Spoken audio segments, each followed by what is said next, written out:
Alright, today we're going to be carving us a proper bowl. This is the piece of wood we're going to be using, and there's a little bit to explain, so the best way to do that is to get right into it. Let's do that. This log right here is where we're going to get our piece of carving wood from. This is a piece of sycamore. We have chosen this piece of wood for a few reasons. One is because it's a big, nice piece of wood. The other is because it's really clear, there's no knots in it. And the next reason is because it's sycamore, so it's a lighter wood, and you'll be able to see our layout marks, our pencil marks on there. We're often carving walnut, and it's really difficult to see the pencil lines, especially for making a video. So anyways, let's get back to the more important things here. So to get our bowl blank out of this log, what we're going to do is we're going to cut off about like a 4 or 5 inch section off of that end to make sure we get rid of any checks that may have occurred while it was drying from the end. And we're going to get back here and select a good piece with no knots or anything. That's what we're looking for to carve a bowl. A nice clear piece, no knots. Knots will give you a really neat looking grain in your bowl, but it'll make it really difficult to carve the entire time. So we're going to look for a clear piece with no knots. And another reason why we are using this piece is because it's green. When you're hand carving anything, like I'll say in all our carving videos, you're better off to carve green wood. You can carve dry wood, but it's just way harder. And when you're carving by hand, you need all the advantage you can get. So to start with a piece of green wood is way better. Anyways, let's get down to it. Let's go ahead and cut this piece out and see what we can find.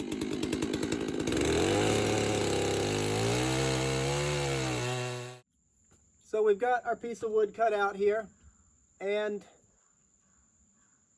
we're going to get our bowl blank cut out of one side of this. When you cut any piece of wood, you have the center of the tree, and the center of the tree has like pithy like core, and it also will have checks that are just in the tree. Every tree's got the checks, and this check right here is really long this way, and that's why we have positioned it going vertical, straight up and down, because we want to select our bowl blank off of one side. You never want to leave the center of the wood, the heart of the tree, in any of your work. Always stay way away from the center because there's pith and there's checks and stuff. So we're going to select our piece over here. What we're going to do is we're going to take this level and we're going to make 2 parallel lines over here, and that's going to be our bowl blank. So I am making these lines to help you be more successful when you cut out your bowl blank, but when I do it, I don't necessarily make these lines because I can just eyeball it pretty quickly. But if you do cut your bowl blank really accurate, it saves a lot of time in the planing it later, and I'll show you. You'll understand here in a minute what I'm talking about.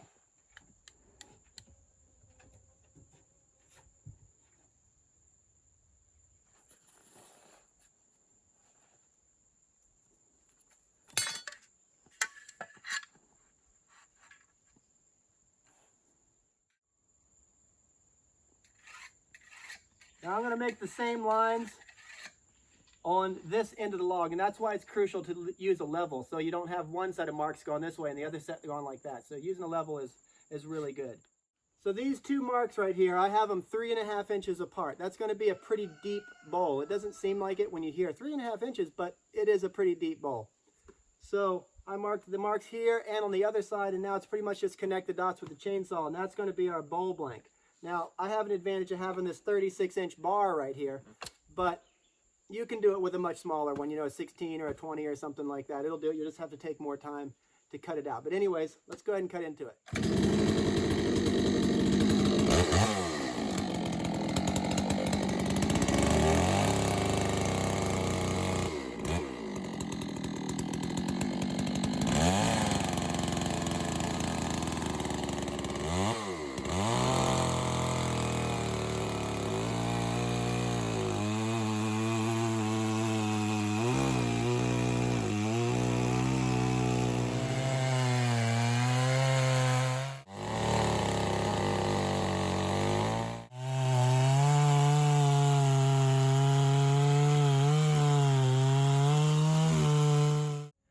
So you'll notice I didn't make either cut all the way through, because if you just make one cut all the way through, you lose your ability to chalk your log up and your log tries to fall over. So if you make them almost all the way through, then you stop and you make the next one almost all the way through, then you can just finish them up really quickly and your log will stay stable while you're finishing up your work.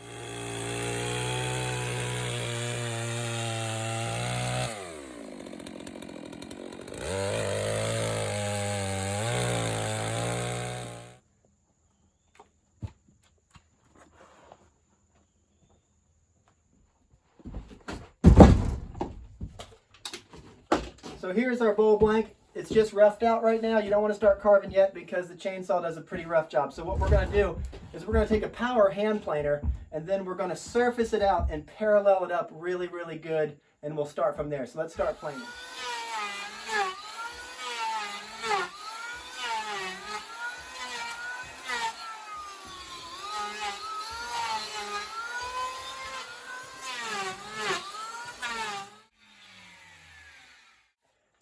So when you're planing the top surface of your blank, it's very important to sight it and make sure that you are getting all the propeller twist out of it. You don't just want it smooth, you need it flat. And you can't have it crowned or dipping. It needs to be exactly flat in all directions. So you kind of keep on sighting it and making sure that's what you're doing. A good way to do that is to plane diagonally this way and diagonally this way. And that has a tendency to kind of just naturally level things out really, really flat. So yeah, keep sighting it and make sure you're getting flat. So now that we have the top surface of our bowl blank exactly flat, now it's time to surface out the bottom of it right here. So the chainsaw doesn't cut that accurate. Even if you're really skilled at using it, it still doesn't cut that accurate. So once I get the top surface of my bowl blank surfaced out, it's really important to get the bottom of it exactly parallel. You don't want it like this or like this in any way. You want it exactly parallel because that's going to be the bottom of the bowl and this is going to be the top of the bowl. And so when you set your bowl there, you don't want to be like second guessing, be like, is my bowl even sitting straight? No, you want to know that that thing is sitting exactly straight.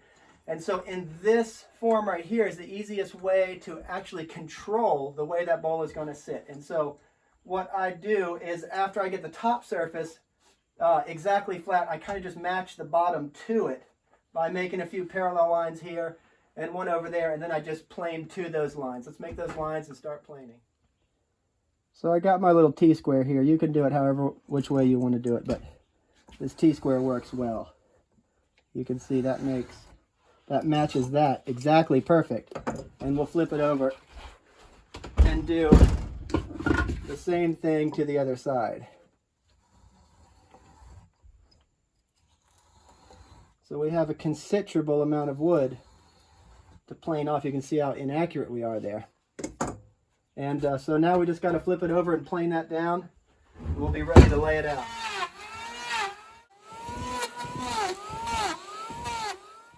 So we have our bowl blank all prepared. It's exactly parallel, top and bottom, absolutely flat, perfect, ready to go. So we're not going to waste any of our energy wondering, is our bowl sitting flat or not? No, we know it's sitting flat because we took the time to establish that properly in this stage. So there's another thing.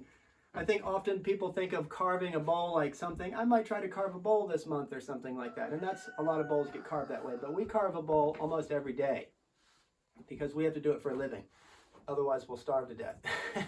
So this is a slightly different perspective on carving a bowl. Anyways, but if you don't carve your bowl in one sitting, it can cause problems. So if you start carving a bowl and you think, well, I didn't get it all the way done, I'll wait till tomorrow. Put it in a plastic bag and seal it up, and then it won't dry out on you. But if you just let it sit there and think you're going to come back tomorrow and kind of continue the project, that won't work because it will dry out and it'll check on the ends and all of your effort will be wasted. So yeah, if it's going to take you more than one day to carve it, put it in a bag when you're not working on it to prevent it from drying out, because that drying out is going to definitely cause problems. Anyways, let's go ahead and start the layout on this thing so we can get to chopping.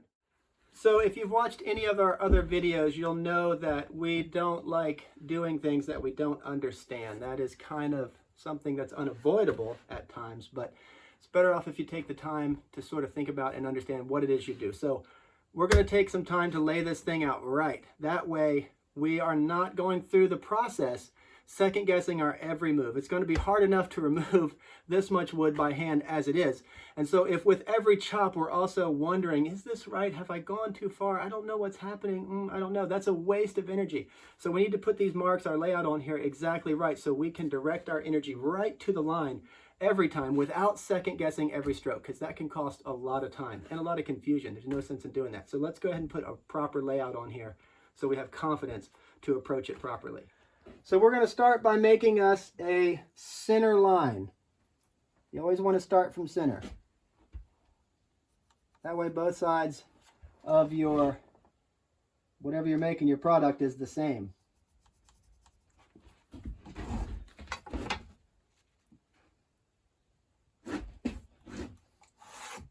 This bowl is going to be an oval. Now laying out an oval is a bit of a trick in itself. So this will be neat to see. So I made a center line that way and a center line this way. So we're going to start laying out an oval on the top of here, a proper geometric oval, not a guess. This is going to be how an oval is laid out. So we make a center mark. And then I'll come back in from the end right here, making 1/2 inch marks. And I made 1, 2, 3, 4, 5 of them. So I'm going to make 5 over here. 1, 2, 3, 4, 5. Okay. Now over here, I've got my string and some finish nails.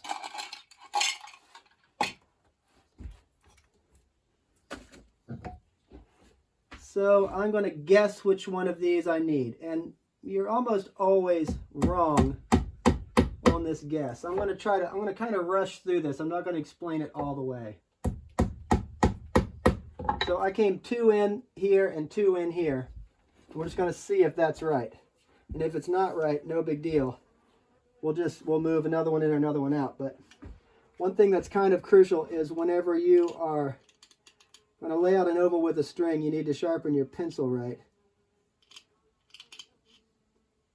And I don't know if you can see that. You can see how I made the point right there, then I carved this notch over here.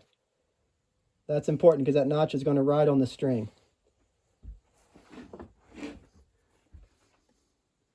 So let's see how closely we guessed where, okay, we're not that close. You can see we're way out there. So I'm going to move in 2 marks.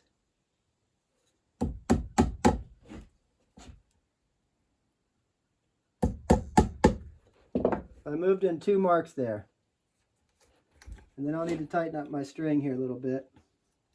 I don't want to go all the way to the edge because it's pretty thin there, but in this sycamore you can go pretty close to the edge.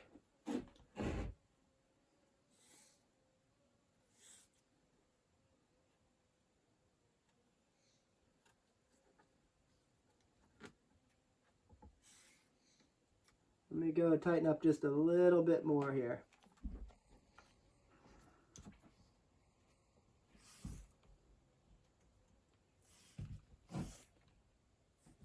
I'm going to tighten up just a hair.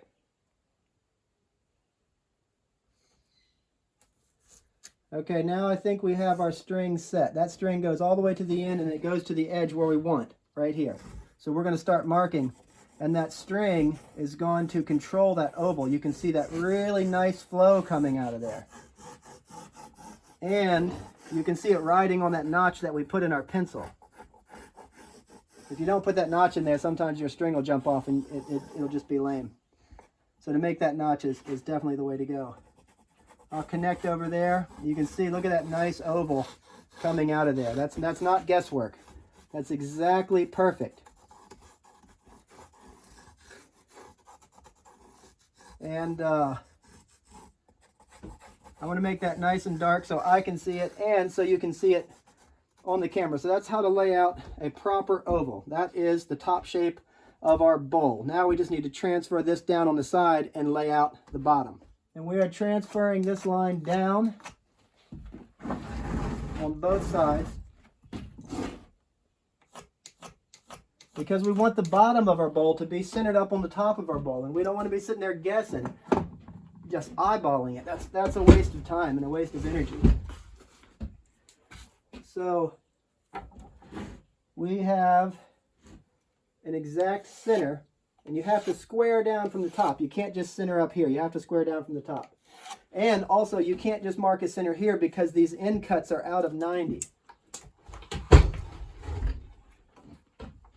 these end cuts right here are not proper 90. They're pretty close, but they're not enough to measure off of that bottom corner to get centered. So what you have to do is you have to put the square on there, because sometimes the cut will be like this and sometimes it'll be like that. But you have to check with the square from the top and see where center is on the top.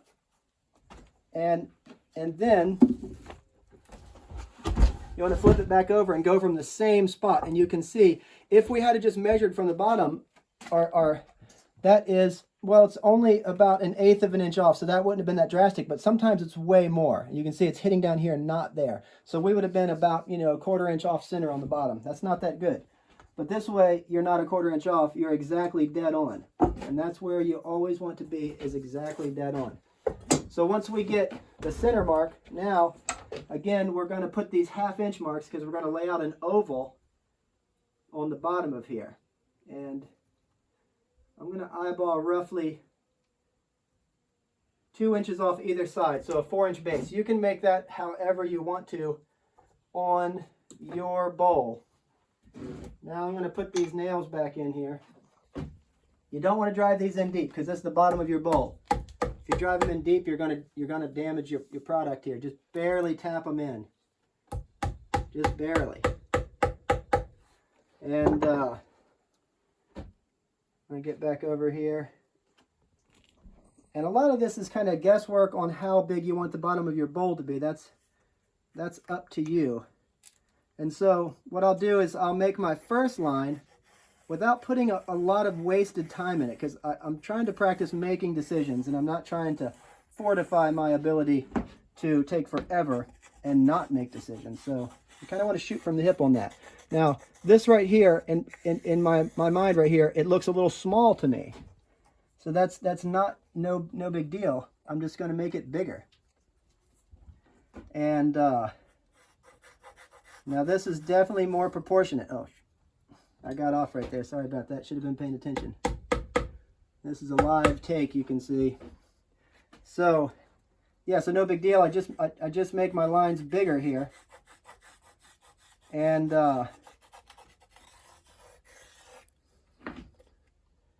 when I carve the bottom of the bowl, this is going to be a valuable line anyways, because I need that to dish out the bottom, and I'll go right to that line.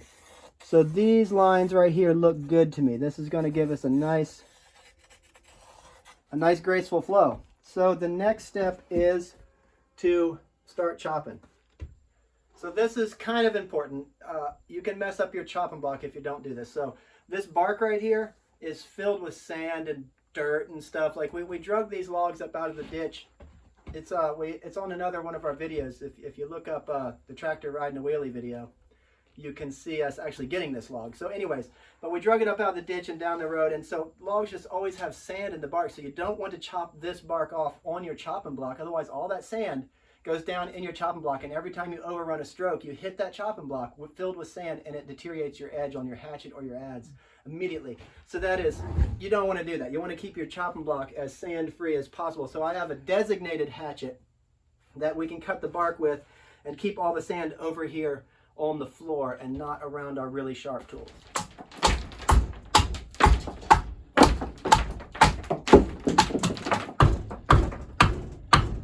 So we have the bowl laid out and we're ready to start chopping. How we're going to start roughing out the bowl is with a hatchet. Now we have two real nice ones over here that we have forged. Those are the ones we're going to be using. But I also have a Fisker's hatchet over here, and I'm just showing you the Fisker's because this is a really good hatchet. And if you don't have one, you should go get one. And I also don't want you to think, oh, I don't have a really nice super carving hatchet, I'm out of the game. That's not true. You can go get one of these for 26 bucks and you're right back in the game. These are good hatchets. You should get one. Anyways, these two hatchets are not exactly the same. One's a little heavier, one's a little lighter, and the bevel is blah, blah, blah, a little different too. So the one I'm selecting is the heavier one with the slightly aggressive bevel, because we're going to do some serious rough out, and we need the wood to want to split back and remove really, really quickly. So I'm selecting the heavier of the two with a slightly more aggressive bevel. Let's go ahead and start chopping.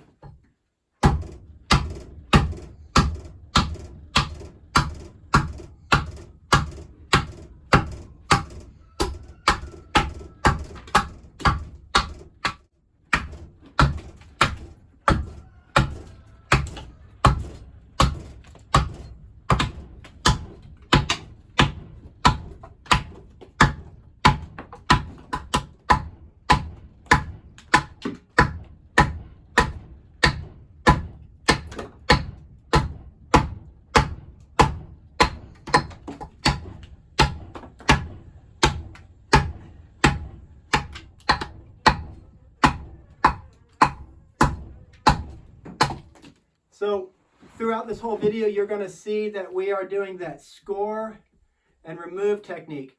That works really good. If you were just to start at the top and commence to chop, and your hatchet would be stuck every time, these big splits would never remove, and it would just be a terrible waste of energy. Another thing we're doing is we're practicing our ability to sight. We want to be able to sight, and this is in the rough out stage, but we're still developing these sight ridges right here. And we're developing our ability, and we're getting confident with our ability to get these nice, smooth flows in this rough, consequence-free environment. Because if you can't get the nice flow in the rough stage, chances are you're not going to be able to get the nice flow when it really matters, when you're down to the mark. So in this beginning stage, always take time to really work on getting that nice smooth flow, so when you really need it, you have the ability. When you are removing a lot of wood on a big blank like this one, what you never want to do is go one-on-one with the wood. Ultimately, we're trying to get it down to this profile. But if we just started right here and started chopping, we'd be facing 3.5 inches plus of wood all the way around there. That would be really, really hard. And so we're trying to reduce it down to a thinner edge that's much easier to move. And that's what we're always trying to do, is reduce it down to where when you make that control line, you're not moving 3.5 inches of wood at one time. You only have like a ½ inch to move. Much easier that way.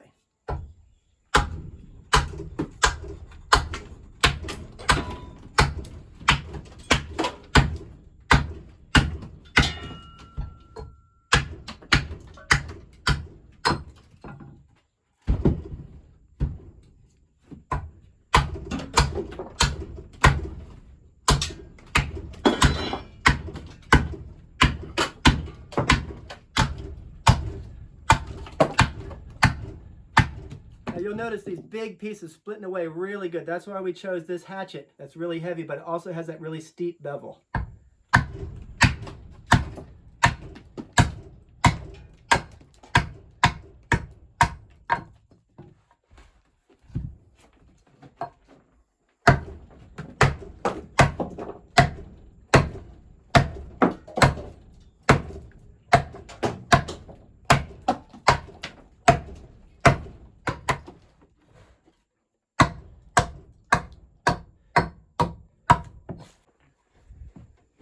Now, even though these are really rough chops, you'll see we're trying to keep some symmetry to our layout. So we're developing these sight ridges because you need these sight ridges to see your symmetry, but you also need the ability to recognize the sight ridges so you can train your eye to achieve symmetry. And so you'll notice these cuts aren't just wild cuts, one landing here, one landing there, all over them. No, they're making a nice surface and peeling off an intentional amount of wood with each pass.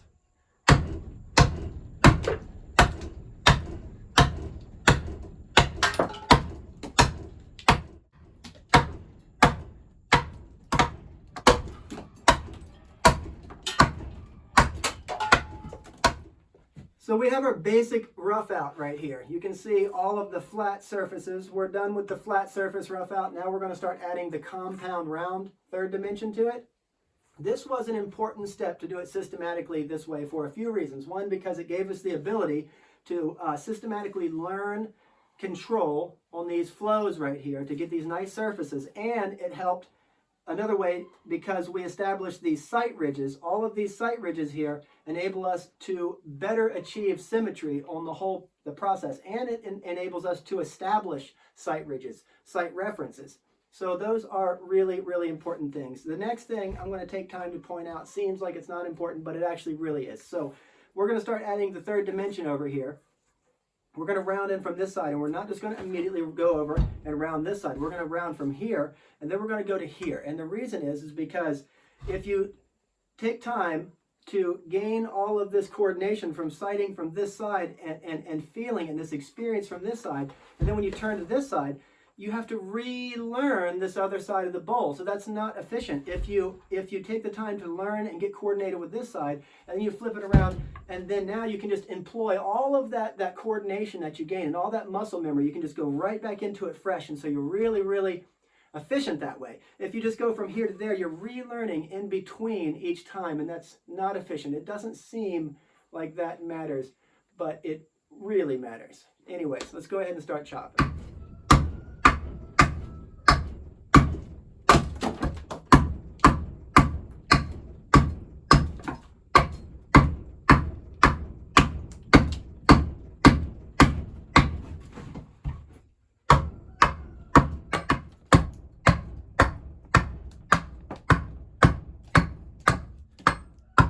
So I want to take this all the way around to center, at least close to it.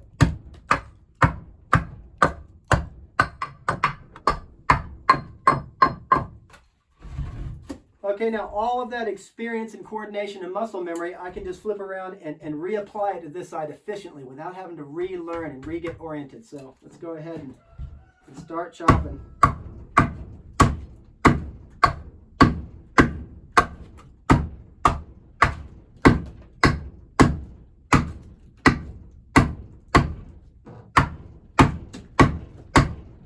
Now we're going to start cutting on the other side, and you'll see the other side is completely positioned different. So your sight reference, everything is different. So that's why we just went ahead and took advantage of the experience and did it how we did it, systematically like that. So now whenever I learn how to make this side, I'm not going to go to the other side and forget all that. I'm going to go to the opposite corner, which is the same. So it'll allow my all that experience to reapply really quickly.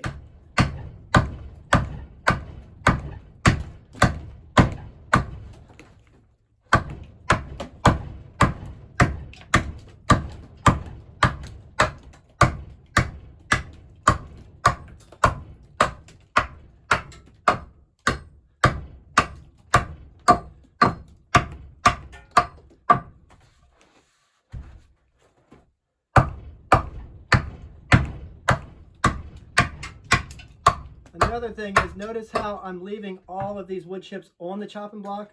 So if I overstroke, bang, I hit those nice fresh wood chips instead of going into that chopping block that may have sand. We tried to keep the sand out of the chopping block, but your chopping block always gets sand in it. So this is safer. You can hit those without damaging your edge.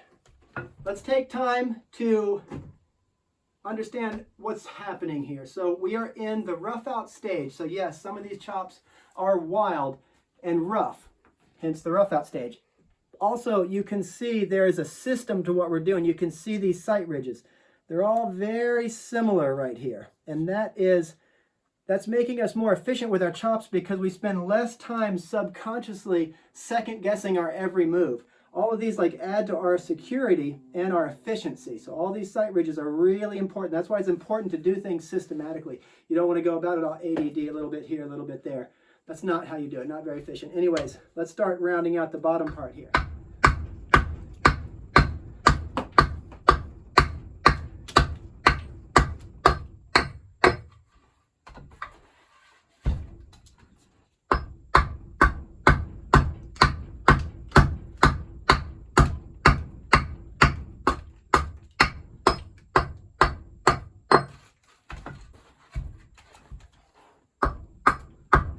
Pretty much rounded out. You can see again we got a nice sight ridge around through there, and we've got some pretty good symmetry with the rough out of our hatchet on the bottom. Next step is to true up right down to that line, exactly to it.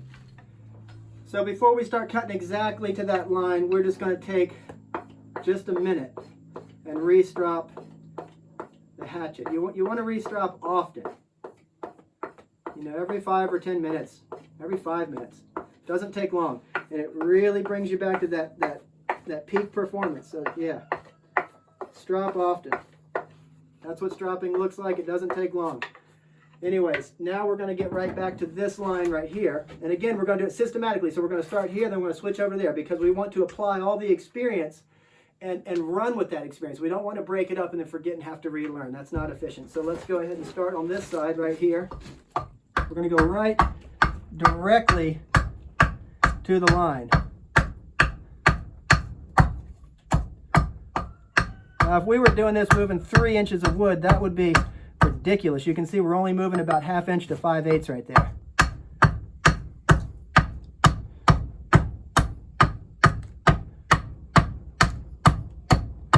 It's important to keep this 90'd from the top.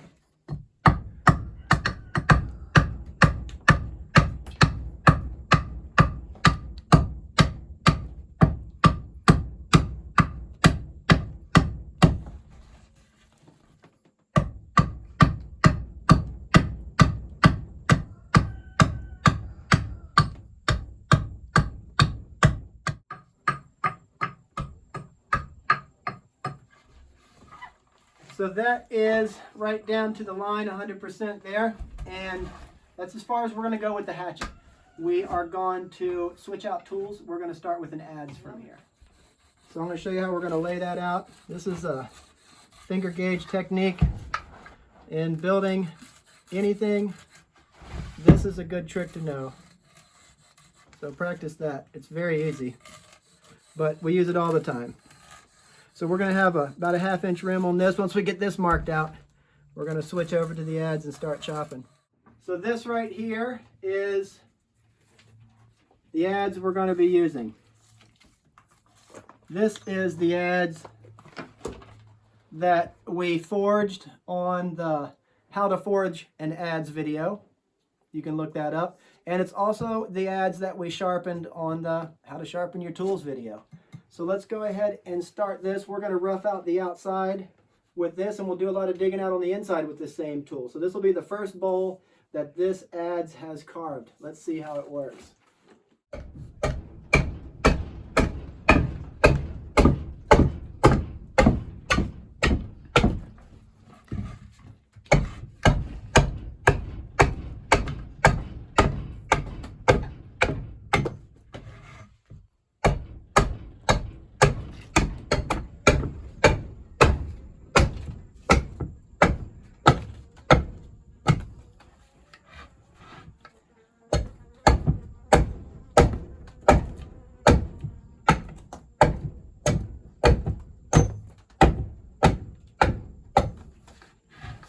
So this right here is a rough out adze. This is when you carve a bowl, you need like minimum of 2, but more likely 3 adzes. And so this one right here was replacing our rough out adze. So it's really aggressive for doing this rough out, and it is working really good.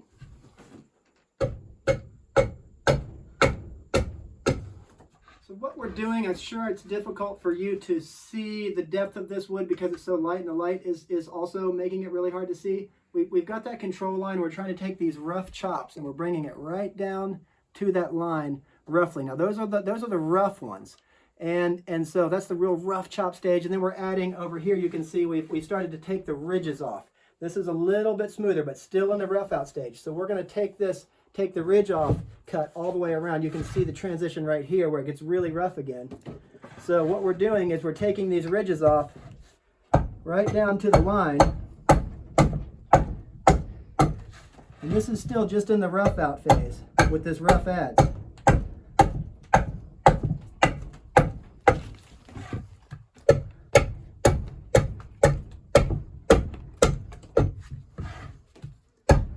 We just go round and round and round taking these ridges off, and each time refining. But we're only going to go so far with this rough out adze, and then we're going to switch to a surfacing adze that's going to surface it out way smoother than this one can. This one's really aggressive, designed to remove a lot of wood really, really quickly.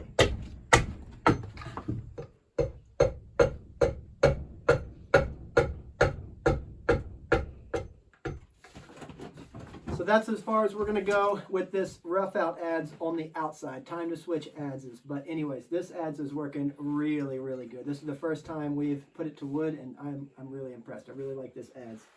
So let's switch out here. Always put your tools back in the case. So we're going to switch out to a slightly different adze. This adze is much less aggressive. It's not so rounded this way. It's more kind of flat, and then it rounds up locally on the ends. So, and it's not as aggressive this way. It doesn't dig in so much. So this creates a lot more controlled surface with less ridges. So we're going to go ahead and put our final pass on the outside of the bowl with this surfacing adze.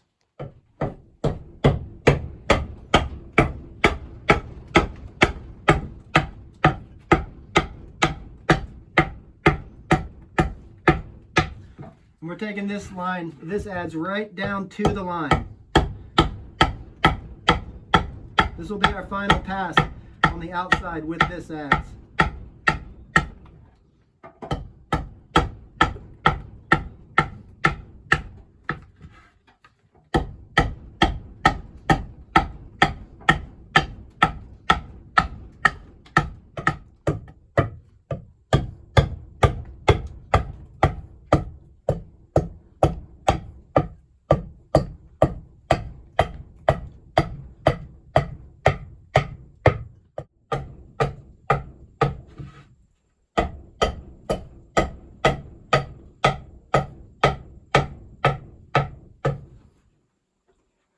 So that is the final pass we're going to make with this adze, which is just about the final surface.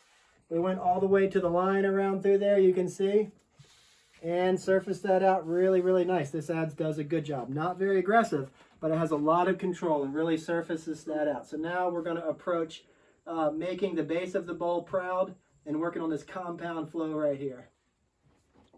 So we're going to make the bottom stand out proud now. And before we do, we're just going to take another moment to see our symmetry that we have here. Nice sight ridge. You can see that. Nice symmetry. You always want to return back to that. So let's go ahead and grab the old trusty gouge here and a mallet. And we're going to go around the bottom and make this bottom piece stand out real proud.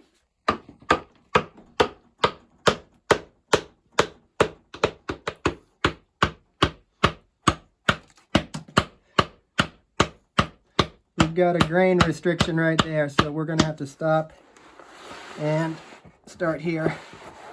And again, we do it systematically. Do it one side. That way we can reapply all the muscle memory and all the skill we've gained with the first pass. We don't break it up.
So we went around there with the gouge and we got the bottom of that bowl standing real proud. Now we're going to finish up with this fishtail. We want a nice controlled start and we're going to flow this back in all the way around.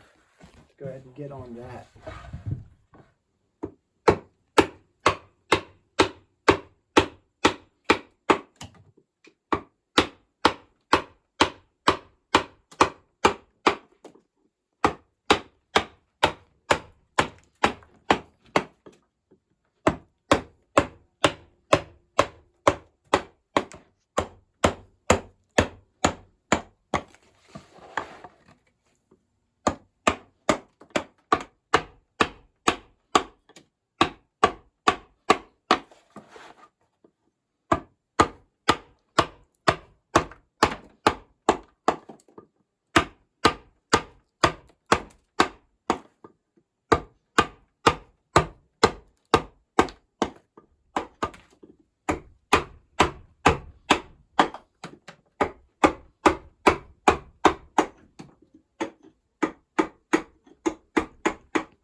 So that is that. You can see the outside of that bowl is a pretty good rough out.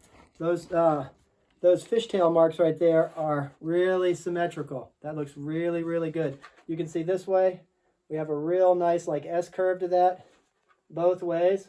And we are going to switch over to the spoke shave from here and get on with the spoke shave and kind of and flow out these fishtail cuts a little bit. Let's do that. Time to get at it with the spoke shave. We're going to finish up these fishtail marks and flow that in really, really nice and smooth it out. A spoke shave is a really nice tool.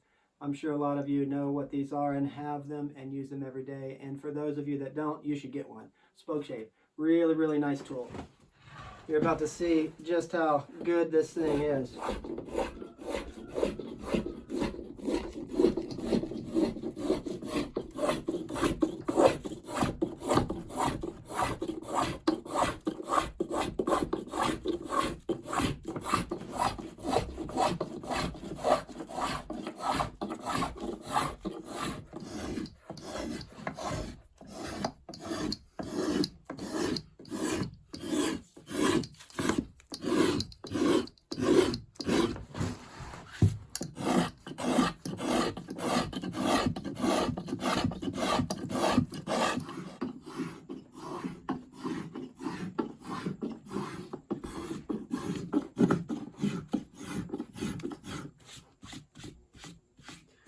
So that is pretty much that with the spoke shave.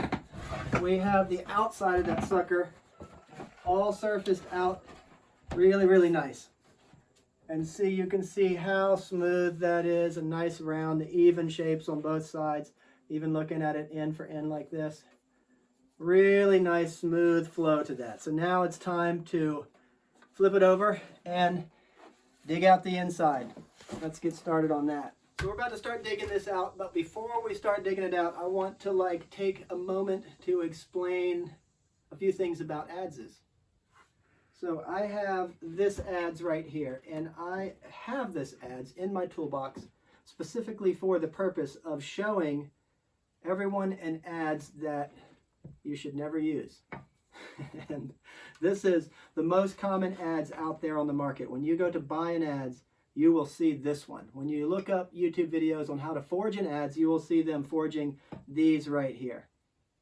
And from a blacksmith standpoint, this is really quality work. It looks really nice. Amazing. Fun videos to watch too. There's a bunch of them out there. They have really big fancy power hammers and whatnot.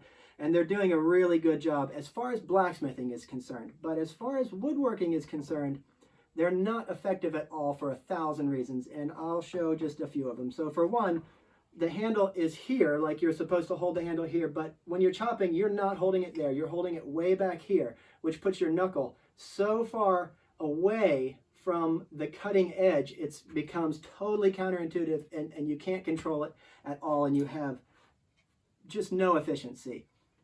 So that's one of the reasons. Another reason is because from where the wood chip is going to start cutting to here, there's no depth. So the wood chip immediately starts pounding up against there, reducing its ability to actually move any wood. Again, it's a very narrow cutting edge that way. So there's at least 3,000 reasons why this adze is awful. All that being said, I'm sure that if you're approaching carving a bowl, this is most likely the adze you're going to have in your toolbox. And so the best adze is always the adze that you have, except for, not really, the best adze is one of these over here. So let's put this one down before I get carried away. And let's look at these adzes. Now this adze right here is the one we just forged the other day on our how to forge an adze video. You should look that up. Anyway, so this adze is different for 1,000 reasons. So the depth, the throat here, from the cutting edge all the way to here is really, really long. So the wood chips can just go and go and go, and they never stop or start restricting the cut. The cutting edge is way wider, so it's way more aggressive. And the distance between the cut and your knuckle is really, really close. So that makes it really intuitive. You can just, man, with just precision strokes, you can get right down on it. And there's another reason why these adzes are good, because this adze, we've given this adze an attitude. We have charged this adze to accomplish a specific task. This adze over here is supposed to accomplish a full radius, which that's ridiculous. That would be like taking your Honda Civic or your Prius out four-wheeling. You would never be, you wouldn't have much fun doing that. So we'll put this adze back. So this adze has a specific task. We have given this adze an attitude, and its desire is to be aggressive and remove a lot of wood. So that's what this adze does. Moves a lot of wood, really digs in, really moves wood. Okay, so we rough out with that adze. Then we come over here to the second one. And the second one, you've seen this one in action already too. This is the surfacing adze. It is not nowhere near as aggressive. It rounds off a little bit more here, making it not just dig in with every stroke, but it really makes a nice smooth surface. So this is what we surface out the inside and the outside of the bowls with. The final pass of the inside will be done with this one right here. And we'll go over here to this third adze. This third adze is even like sillier looking, but this one here has a really, really aggressive radius. So this one can really take a really steep radius. So this one I use for getting way down in the bottom of the bowls, and if you look at them, you can kind of see how the aggressiveness changes throughout all of these adzes right here. So I think a common mistake people make is thinking you're going to be successful carving a bowl and using only one adze, and you can beat yourself to death and hack through a bowl using one adze. I definitely don't recommend that. You should start with at least two. You'll be way more successful, way easier. Anyways, enough of that painful describing all of that nonsense, which is actually super useful information. Enough of that. Let's get back to chopping on this bowl. Let's have at it. Always a good idea to strop often, all the time. Every 5 minutes or so, just give her a once over, and it'll just bring it right back to that amazing, aggressive performance. That's what stropping looks like. And we're ready to start removing the wood from the inside. Now, I see a lot of times on YouTube also where people take chainsaws and they score it. Now that scoring with the chainsaw, it does enable you to like bust out some wood quickly, but I don't think that it overall like speeds up the process. I never score them, and if it sped up the process, I would probably score them because we have to carve so many of them. But I don't ever score with a chainsaw, because what you're doing is you're creating like this isolation from the wood when you do that.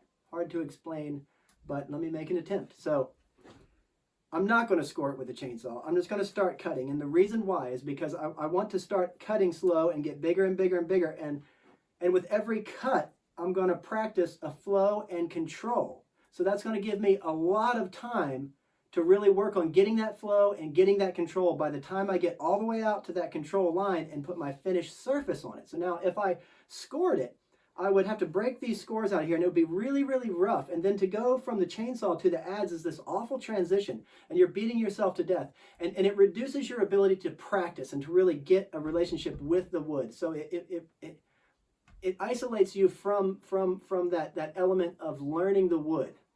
So I think that scoring is a negative aspect. I don't recommend that, but I also always recommend do what you're comfortable with doing. Anyways, let's start chopping.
You can see we're making some pretty good headway there.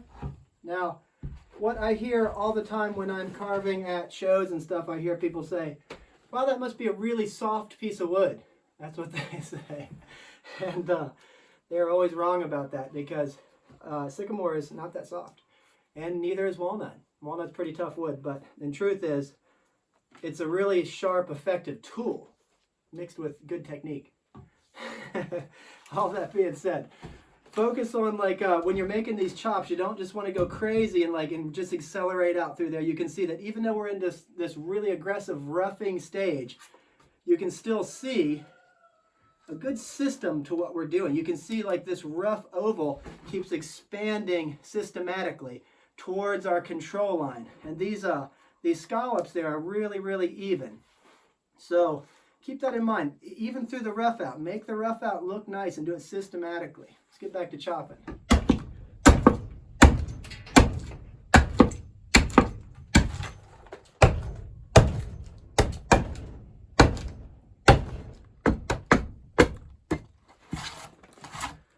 All right, so we've gone about as far as we're going to go with this adze, because this is the really aggressive one, the rough out one. And it made really short work of that. Man, it just went so fast. But you can see it's a pretty nasty job. Now this adze just keeps wanting to dig in and dig in and dig in.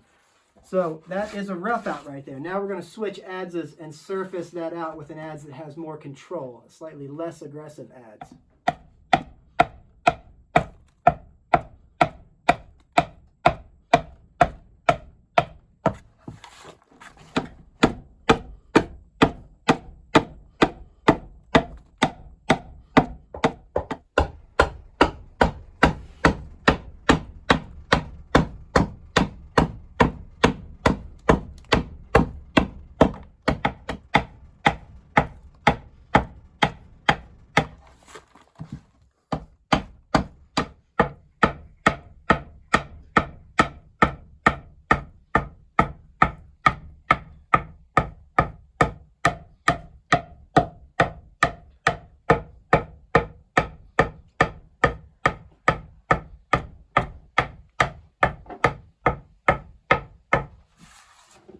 So that is that.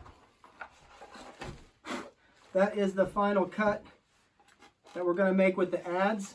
Nice surface through there.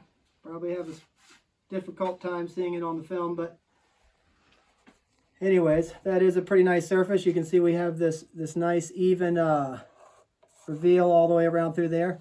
Now we're going to take the spoke shave and we're going to roll this back. But before we roll that back, we are going to take the spoke shave and finish up this edge, because that edge right now only has a hatchet cut on it, which is a really good cut, but it needs to be a little smoother. So we're going to surface this out with the spoke shave here and then get on the inside and roll that edge out too. Let's do that.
So that's pretty much the top of that sucker. Nice and rolled out through there. Now we've got to flip it over and we've got to dish out the bottom right here. So when you put it down, it doesn't rock. So we're going to carve out the bottom right here.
So that is that. That's the bottom all dished out nice. So when it sits on your table, it won't rock around. That's pretty much it. This bowl is just about complete. The only thing left is to let it dry out. Now, it's roughly 3/8 to 1/2 inch, so it'll dry out really, really quickly. Take about like a week and a half or something. But anyways, that's what one looks like. That is, got some really nice S-turns there on the side.